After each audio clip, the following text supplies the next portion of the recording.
On va commencer par une histoire. Notre histoire se déroule à Rabat. Il y a plusieurs décennies, voire un siècle ou 2 siècles en arrière. Le rabbin de la communauté, le rabbin de la Keïla, il était aussi Moël. Moël, c'est celui qui fait la Brit Mila, qui fait les circoncisions. Et un jour, après plusieurs semaines, il constata qu'on avait arrêté de le solliciter pour faire des circoncisions.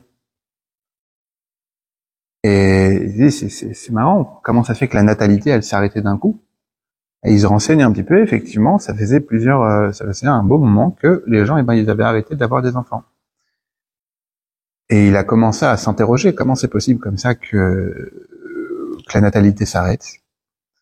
Et il a vu que, au même moment, il y avait un nouveau préfet qui était nommé sur la région de Rabat, et il avait augmenté la taxe sur la pêche. C'est-à-dire que les poissons que les pêcheurs allaient pêcher sur le port de Rabat, et un peu plus loin, ils étaient surtaxés, et donc devenaient très très chers, et tellement que c'était cher, que plus personne n'achetait le poisson. Parce que c'était trop cher. Oui, mais c'est quoi le rapport avec la natalité? Alors justement, et lui, il a fait justement le rapport, qui s'est rendu compte que depuis qu'on a arrêté de manger le poisson Shabbat, qui est une mitzvah de manger le poisson plus que la viande, hein. Les gens pensent qu'une mitzvah de manger de la viande, alors il y a une mitzvah de manger chamin, un plat chaud, mais dagim, manger du poisson, ça c'est une mitzvah le jour du Shabbat. Et tellement que c'était cher, ils se sont rendus compte que les gens ont arrêté d'acheter du poisson. C'était trop cher pour eux. Et en arrêtant de manger du poisson, il a vu que ça avait eu un impact sur la natalité. Pourquoi? On va le voir. Qu'est-ce qu'il a fait? Il a convoqué un jeune Bachour Yeshiva, un jeune étudiant à la Yeshiva. Il lui a dit, demain matin, à l'aube, tu prendras ce papier-là, ce parchemin-là, et tu iras le jeter dans l'eau. Et donc il prend un parchemin, il écrit là-bas certaines choses avec sa plume, il le plie, il dit, tu l'ouvres pas. Et demain matin à l'aube, tu le prends, tu marches tout droit, tu t'arrêtes pas, tu ne parles à personne, tu laisses personne t'interrompre et t'interpeller, tu vas et tu jettes ce papier-là dans l'eau. Le garçon s'exécute, et le lendemain, à l'aube, il prend le papier, il marche sans s'arrêter, il va jusqu'au port, il prend le bout de parchemin, il le jette dans l'eau. Et vous voyez pas que le jour même, les pêcheurs vont avec les chalutiers aller pêcher des poissons, pas un seul poisson. Il n'y a plus de poissons dans l'eau. Et ils reviennent, ils ont jamais vu ça. Pas un poisson. Ils balancent les filets, ils jettent les cannes à pêche, les hameçons, ce que tu veux, il n'y a pas de poisson. Le lendemain, la même chose, aucun poisson.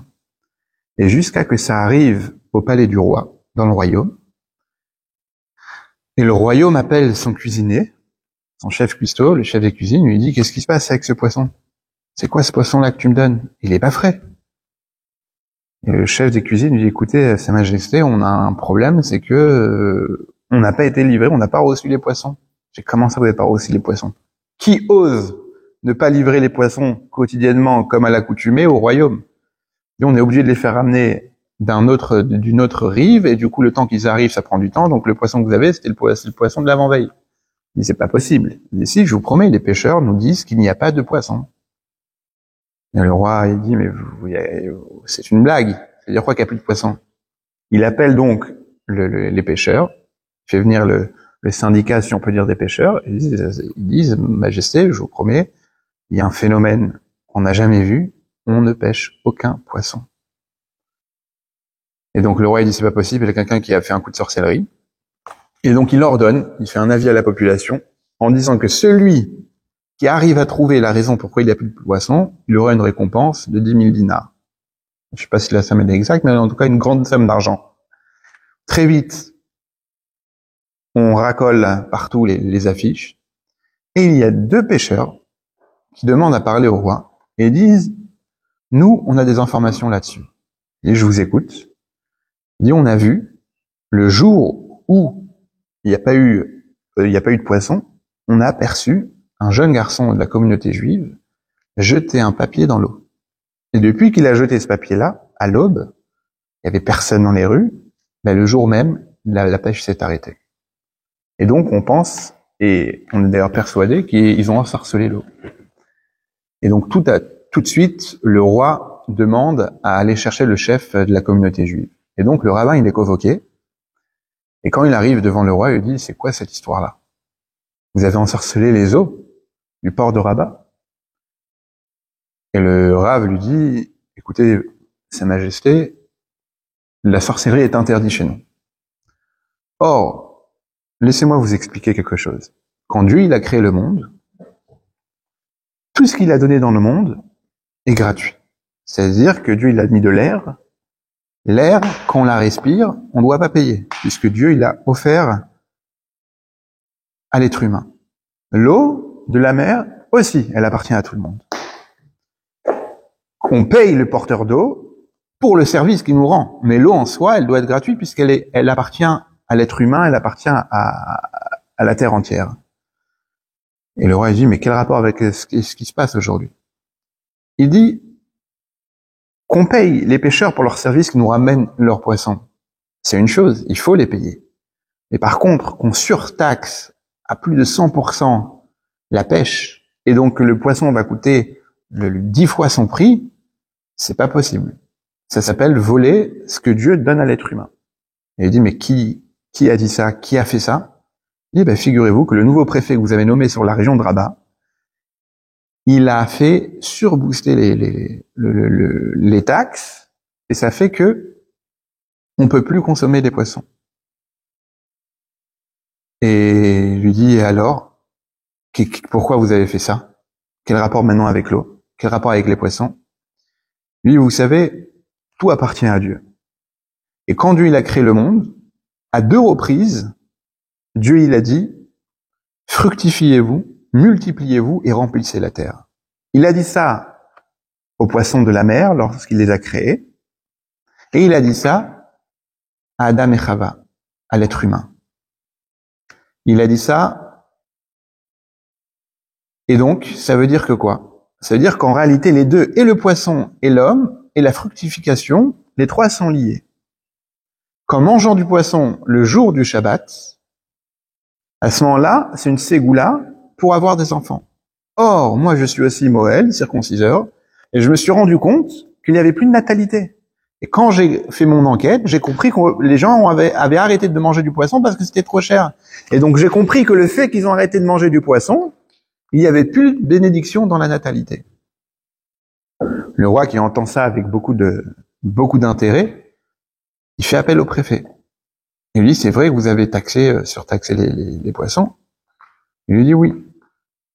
Et il dit au Rav comme ça, il dit, si maintenant je vous promets de changer le préfet et de rebaisser les taxes comme c'était auparavant, est-ce que vous arriverez à nous faire amener les poissons? Il dit oui. Il dit d'accord. Il dit, dès maintenant je signe un décret, on annule toutes les taxes et comme ça vous faites revenir les poissons. Il dit, demain matin, venez et au port, je ferai revenir les poissons. Ça devient un spectacle magnifique. Et le lendemain matin, il y a toute la ville qui est là, le roi en personne, il est là. Et ce Rav-là, il s'approche de l'eau, il commence à dire cette fila-là. Il lui dit, de la même manière, il parle au poisson et il dit de faire la volonté de Dieu et de revenir sur les eaux. Et il fait cette fila, et à peine il termine cette prière-là, que les poissons commencent à sauter de partout.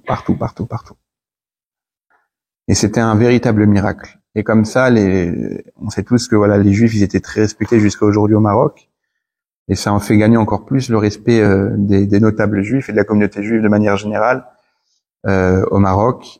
Et on a vu aussi la grandeur des miracles. Pourquoi je vous raconte ça? Parce que dans la paracha de Shemini, c'est la paracha où on va évoquer les signes on va parler de la cacheroute. Qu'est-ce qui est cachère? Qu'est-ce qui n'est pas cachère? Et on parle des poissons. C'est quoi les signes que la Torah donne pour reconnaître un poisson cachère? Quel est le poisson cachère? Qu'il a des écailles et qu'il a des nageoires. Alors les nageoires, on sait tout ce que c'est ce qui permet au poisson de se déplacer. Et les écailles, c'est quoi? C'est qu'il a la peau caillée, un petit peu comme une sorte d'armure, comme ça. Hein? Pas forcément. On aurait aimé qu'il n'y ait pas d'arête pour qu'elle soit cachère.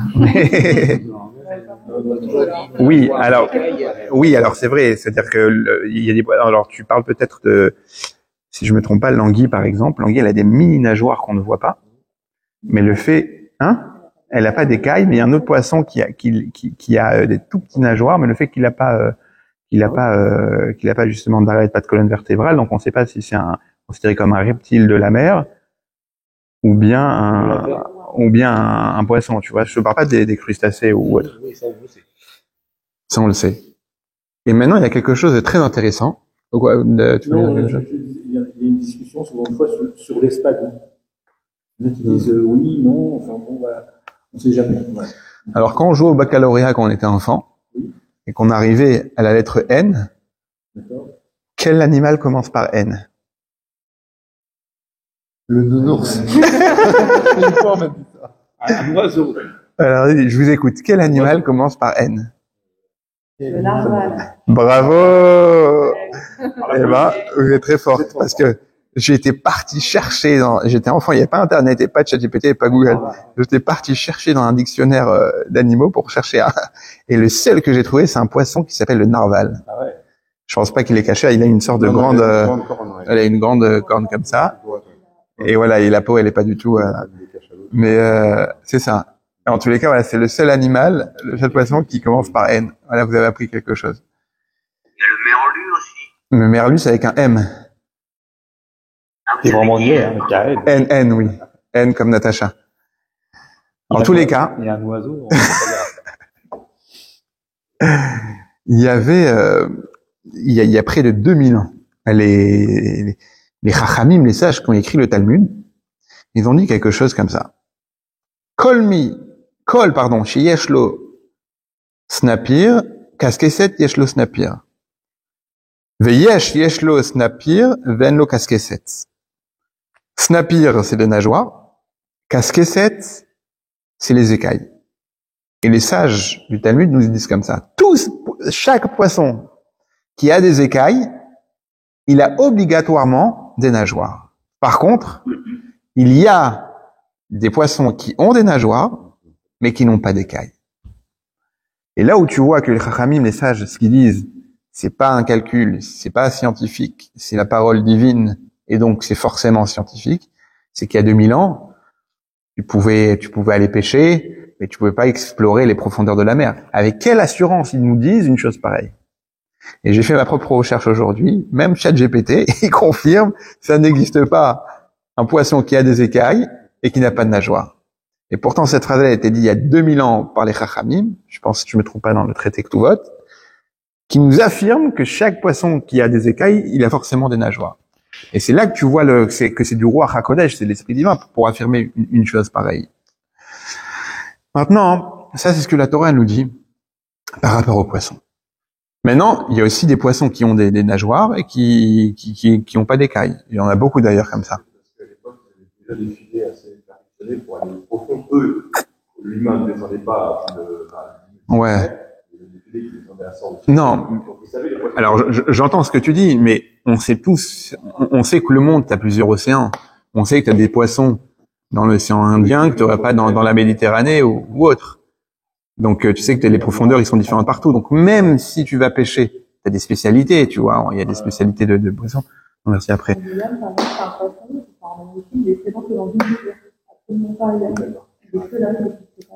Et c'est ça. Donc, c'est-à-dire, pour affirmer une chose pareille, et l'affirmer, pas dire je pense, truc. C'est là, c'est une preuve très très forte comme quoi ce que disent les Chachamim, c'est pas un calcul, c'est pas une conclusion, mais c'est vraiment la parole divine. Et ça, c'est vraiment une preuve formelle. Puis ensuite, on nous parle des animaux. Quels sont les animaux cachers? Celui qui rumine et qui ont les sabots fondus. Il y a alors il y a ceux qui ont des sabots fondus mais qui ne sont pas ruminants. Et par contre, le contraire, il y a des ruminants qui n'ont pas de sabots. Je sais pas, il rumine le lapin? Alors, non. Alors, c'est quoi ruminer? Alors, figurez-vous que quand, je me rappelle, j'étais en Kitahe, c'est la 5e classe. Le professeur, le Mori, il faisait justement un cours sur qu'est-ce que ça veut dire. En hébreu, enfin, de la Torah, quand elle dit ruminer, c'est ma'alat gera. elle fait remonter le guérin. Et il est en train d'expliquer, ça veut dire quoi ruminer? C'est que l'animal, la vache, par exemple, elle a deux estomacs. Elle a un premier estomac où elle va manger, emmagasiner, puis ensuite elle va s'asseoir, ou des fois même debout, tout va remonter, elle va mâcher, et puis ensuite elle trie, et ce qui va aller dans la deuxième poche, et la troisième, et ensuite ce qui va ailleurs. Et maintenant, ce jour-là, je sais pas ce que j'avais mangé, et j'avais mal au ventre. Et je pense que j'avais une grippe intestinale, et lui commence à parler, en plus il donne l'exemple, et ça remontait, moi je m'imaginais et tout. Et tu vois pas que j'avais vomi en classe, c'était la seule fois où j'ai vomi, c'est-à-dire que le discours, ça a motivé. Ah, c'était trop d'images. Mais en tous les cas, je me rappelle jusqu'à aujourd'hui de ce cours-là. Effectivement, et tu vois les vaches ou les moutons, ils mâchent comme ça, ils mâchent pour rien. Et après, il y a les sabots fendus. Donc, Beruchnu Teinyanim, qu'est-ce que ça représente ça spirituellement? Alors, ruminer, c'est facile. Ça veut dire faire attention à ce qu'on dit, bien réfléchir à ce qu'on dit, à ce qu'on va sortir de la bouche, et trier. Et le sabot fendu, c'est quoi? C'est tout d'abord, c'est la différence entre l'homme et l'animal, c'est que l'animal, son pied, il touche à même le sol. Il peut pas, il a pas de différence. Par exemple, on dit que les chiens, que eux, leurs pattes, elles touchent vraiment le sol, ils arrivent à ressentir des tremblements de terre à l'avance. Parce que bon, à part leur sens ultra développé, ils ont ce contact avec la terre qui les permet de savoir à l'avance qu'il va y avoir un tremblement de terre. Ils sentent les vibrations, les grenouilles, alors il y a plein d'animaux, hein, il y a les oiseaux aussi, il y a plein de signes avant-coureurs. Et le sabot fendu, qu'est-ce que ça représente? C'est justement l'espace qu'on met entre la terre, le matériel, et le corps humain. Dans la nature, il y a 4 niveaux. Domem, Tzomeach, Chai, Medaber. Domem, c'est les minéraux. La pierre, par exemple. La pierre, tu peux la poser 20 ans, 30 ans, 2000 ans après, ça sera la même, elle bougera pas. Domem, d'où le mot en hébreu qui veut dire, quand on dit garde à vous, on dit amod dom, tenez-vous sans bouger. Domem, ça vient du mot, pas immobile, mais voilà, stable, même un peu plus fort que stable. C'est vraiment, voilà, la chose, elle bouge pas. Puis ensuite, on a Tzomeach. Tzomeach, c'est quoi? C'est les végétaux. C'est ce qui va pousser. C'est l'herbe qui pousse, les arbres, etc. Et c'est un niveau plus haut, c'est-à-dire qu'il y a déjà de la vitalité. Une pierre, t'as l'impression que ça n'a pas de vie. Alors, est-ce que ça a de la vie ou pas, concrètement, une pierre? Alors, t'as des pierres, ce qu'on met d'ailleurs au bébé, l'ambre. Tu vois, c'est des pierres qui font du bien. Il y a des pierres comme le silex qui peuvent produire aussi du feu. Je pense que les pierres, ils ont aussi leur bienfait. Non. Mais en soi, il n'y a pas de vitalité. T'as un niveau au-dessus où t'as de la vitalité, c'est quoi? C'est les végétaux. Tzomeach, qui veut dire pousser. L'herbe, la vie, les fleurs. T'as un niveau au-dessus, c'est quoi? C'est Chai, le vivant. C'est qui l'être vivant? C'est les animaux. Puis ensuite, t'as un niveau au-dessus, le 4e niveau le plus haut, c'est le Medaber. C'est lui qui est vivant, mais qui parle, et qui a la faculté de parler. Et ça, c'est quoi? C'est l'homme. Qu'est-ce qui différencie l'homme de l'animal? C'est le fait que l'homme, il peut parler. À travers parler, il exprime ses réflexions. À travers la réflexion, il peut construire, etc., etc. On n'a jamais vu, à part dans la fiction, des animaux prendre le dessus, construire des choses. Alors, oui, à leur échelle. Mais on peut pas comparer le développement de l'être humain avec le développement de ce qu'un animal peut faire. Et concrètement, qu'est-ce que l'animal vient nous apprendre? C'est que pour être cachère, il faut savoir mettre un sabot entre la terre qui représente le matériel avec le corps humain qui représente un petit peu le spirituel. C'est-à-dire, c'est savoir s'élever de la terre. L'homme, je pense que ça vient du Baal Shem Tov, qui explique que la différence entre l'animal et l'homme aussi, c'est que l'animal, le fait qu'il a 4 pattes, il n'a pas les yeux vers le ciel, il a les yeux vers la terre.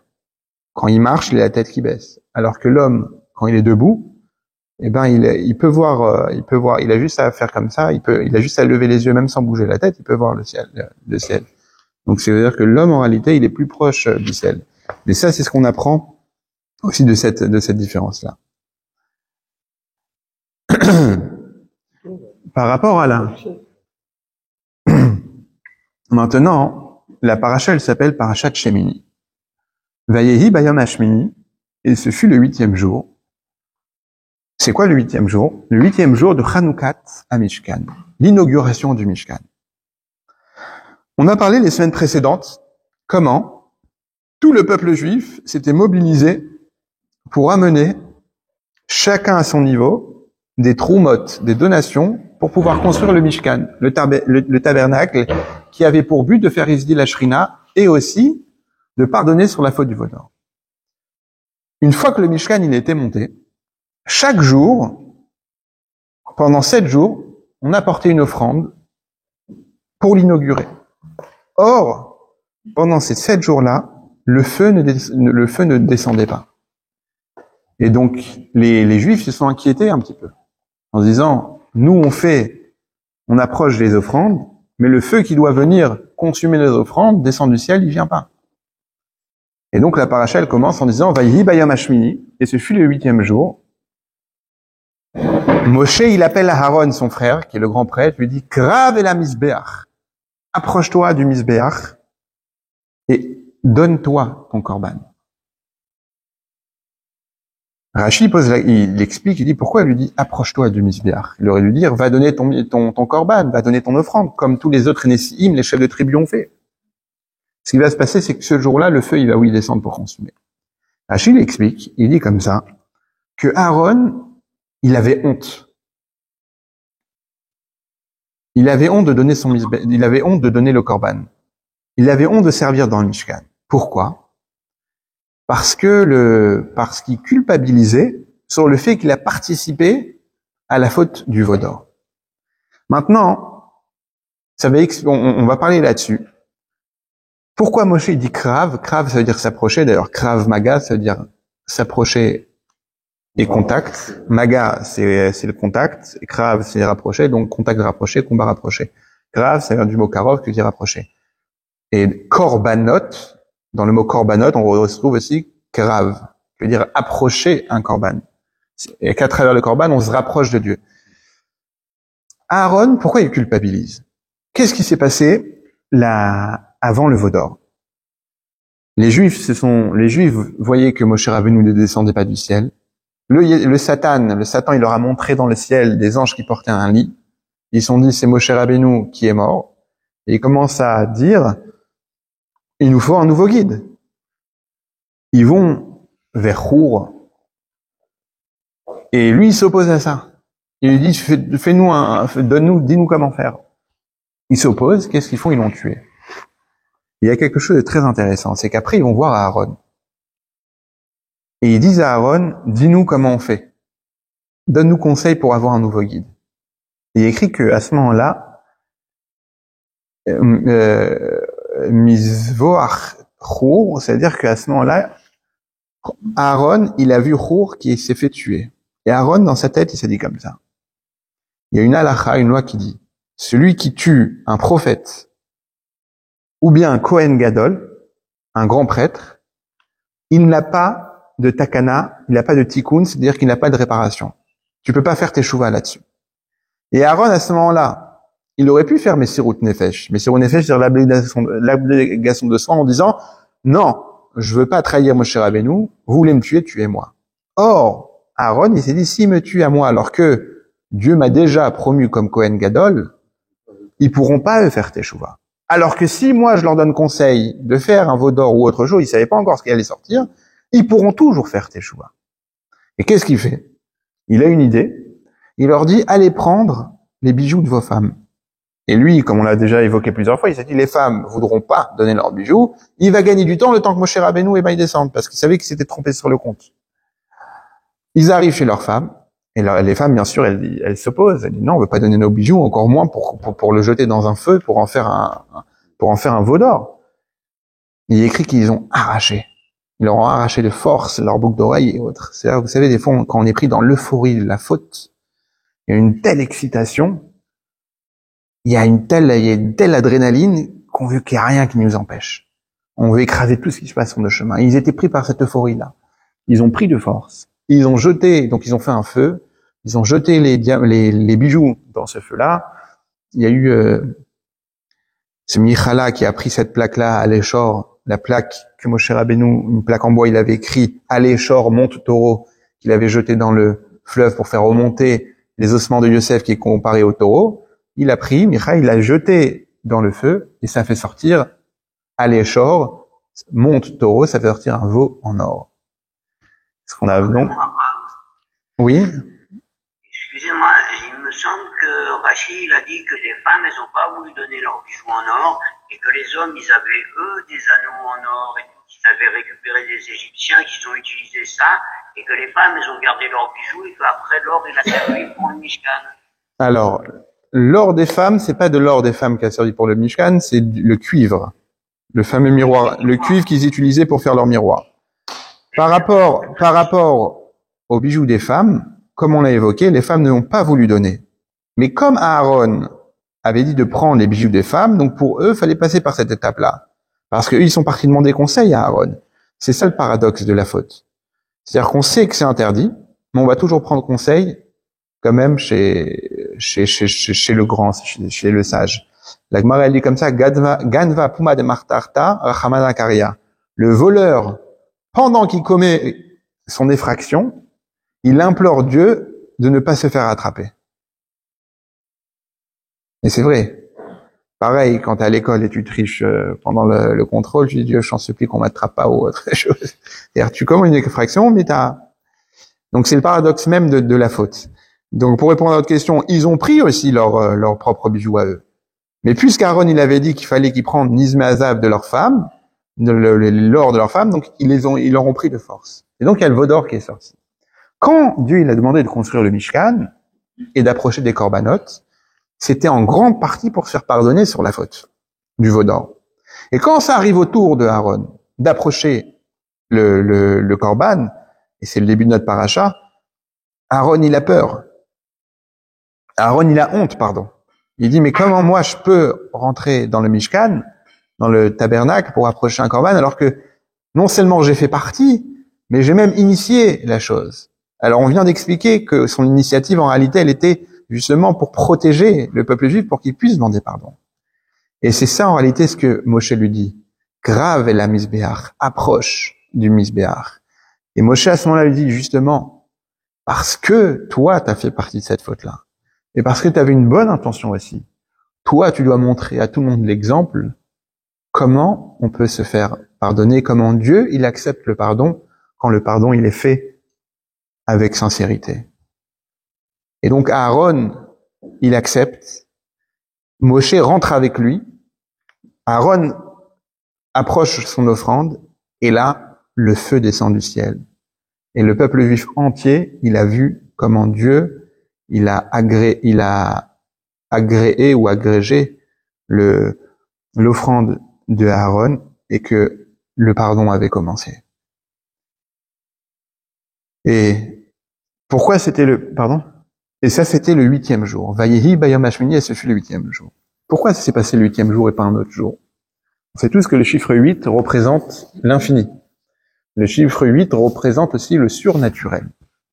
Dans le symbole du 8, c'est l'infini même, mais dans la ruchni ou des choses, dans la spiritualité des choses, le symbole du 8 représente ce qui est au-dessus du 7, ce qui est au-dessus de la nature. Le 7, c'est le chiffre du cycle naturel.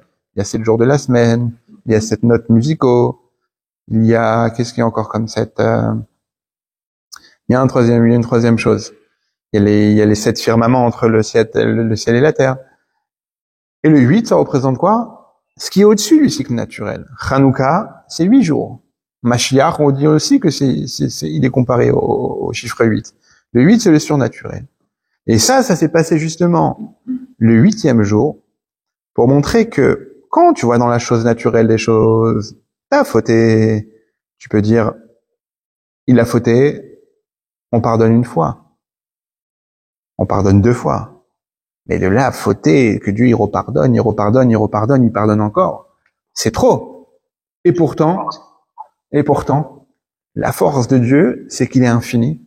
Et que le pardon chez Hachem, il est aussi infini. C'est-à-dire qu'un homme, il peut faire 1000 fois la faute, Et il peut demander 1000 fois sincèrement pardon, et 1000 fois Dieu, il va lui pardonner.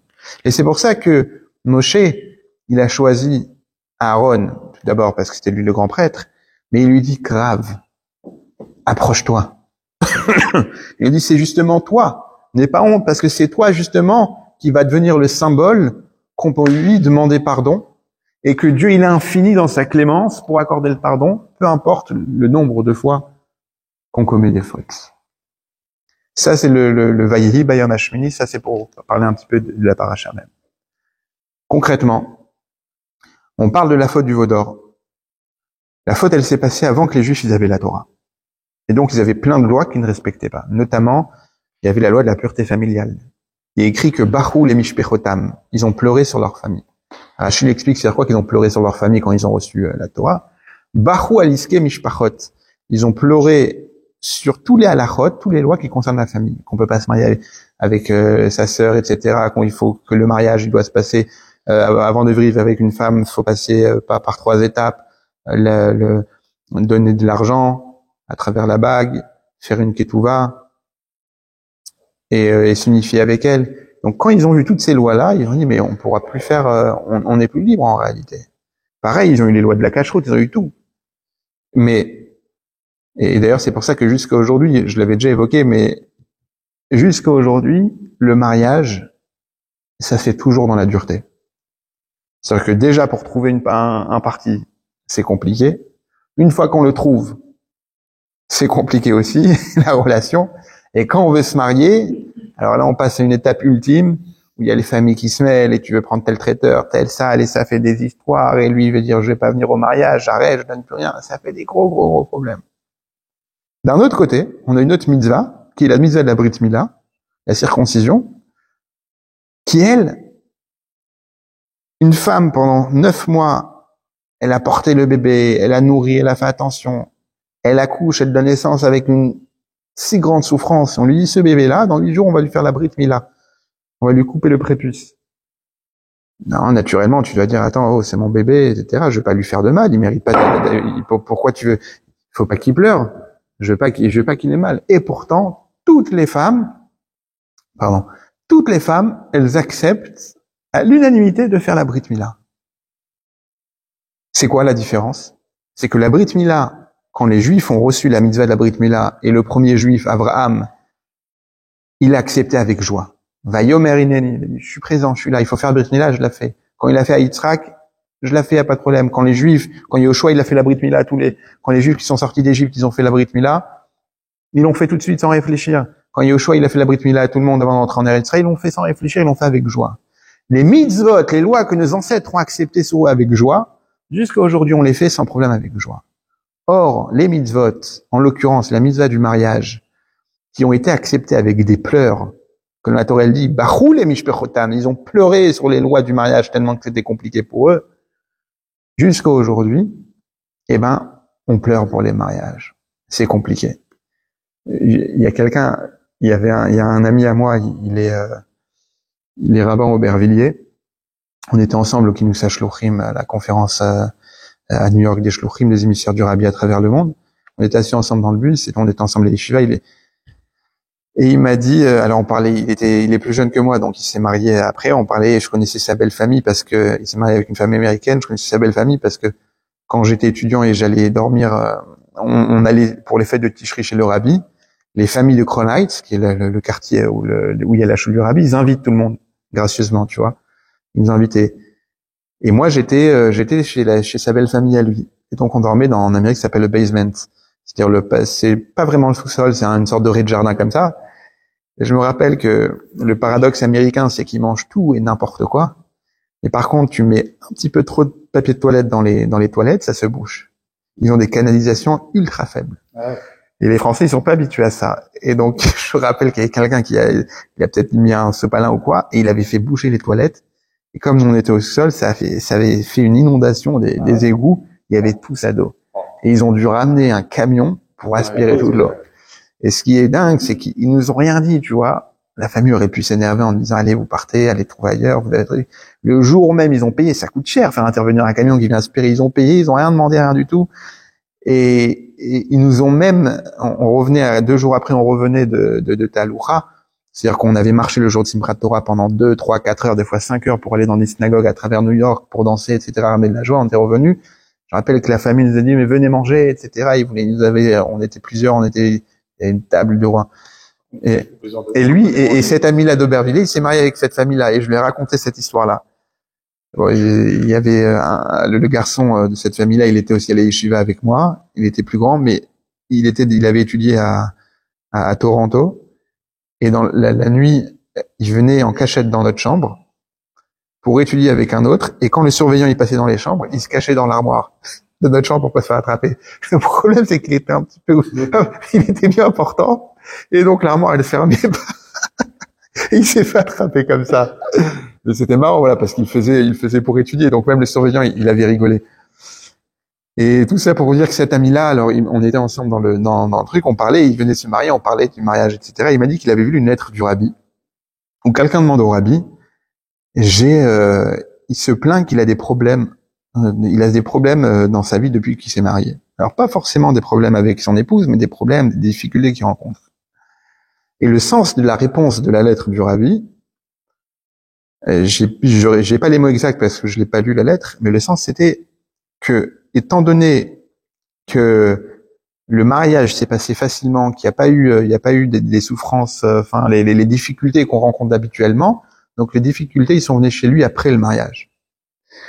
Et moi, je l'ai pu observer autour de moi, ou même dans ma famille, dans ma belle famille, ceux qui ont eu des gros problèmes avant le mariage, des difficultés, Baruch Hashem, après le mariage, c'était beaucoup plus facile, ils ont eu la vie beaucoup plus facile, et ceux qui ont eu un mariage ultra facile, fluide, l'entente, etc., et après le mariage, ils ont eu des petites complications.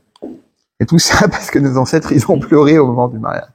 Alors bien sûr, c'est pour ça qu'on a la tefila, c'est pour ça qu'on a la prière, que la prière remplace les corbanotes, c'est qu'à travers la tefila, on peut demander que les choses soient en facilité. C'est pour ça qu'on prie beaucoup, la période entre le mariage.